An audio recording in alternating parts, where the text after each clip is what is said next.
Lorsque vous vous promenez sur le pont Bessières, les cheveux à l'air libre, admirant la magnifique cathédrale de Lausanne, l'État ne juge pas utile de surveiller votre activité. Vous pouvez courir, chanter, rire ou pleurer, il n'existe aucune loi qui règle votre traversée. En revanche, si vous décidez de le franchir en voiture, il vous faudra au préalable obtenir une autorisation en la forme d'un permis de conduire. Ce permis vous sera octroyé à la suite d'examens théoriques et pratiques, et si par malheur vous appuyez trop fort sur le champignon, l'État n'hésitera pas à vous le retirer. Vous en conviendrez, l'État, dans ces deux situations, ne vous surveille pas de la même façon.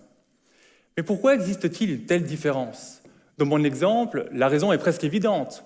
Votre promenade dominicale ne génère aucun risque, alors que la mauvaise conduite de votre bolide, en cas d'accident, peut avoir de graves conséquences. Grâce au permis de conduire, l'État, bienveillant, s'assure alors que vous ne confondiez pas la pédale des freins avec celle de l'accélérateur.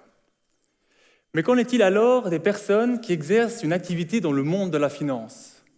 Actuellement, elles ne font l'objet d'aucun permis, d'aucune autorisation, alors que leur mauvaise conduite peut également tous nous mener en bateau.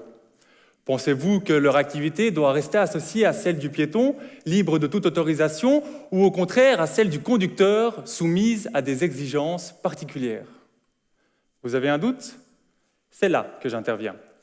L'objectif de ma thèse est de créer en quelque sorte un permis de conduire une banque pour les personnes qui la dirigent. Et pour atteindre cet objectif, j'ai premièrement examiné l'évolution des lois financières depuis les années 70 à nos jours, et j'ai constaté que si à l'époque il n'existait quasiment aucune règle de comportement pour les banquiers, vous étiez en quelque sorte un banquier piéton, les cheveux gobinés certes et la cravate bien serrée, les crises économiques et les lois qui les ont suivies ont peu à peu réglementé leur comportement.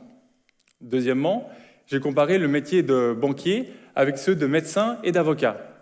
Ces deux professions sont particulièrement intéressantes car pour exercer leur activité, l'État leur octroie une autorisation qui atteste d'une formation suffisante et d'une bonne moralité.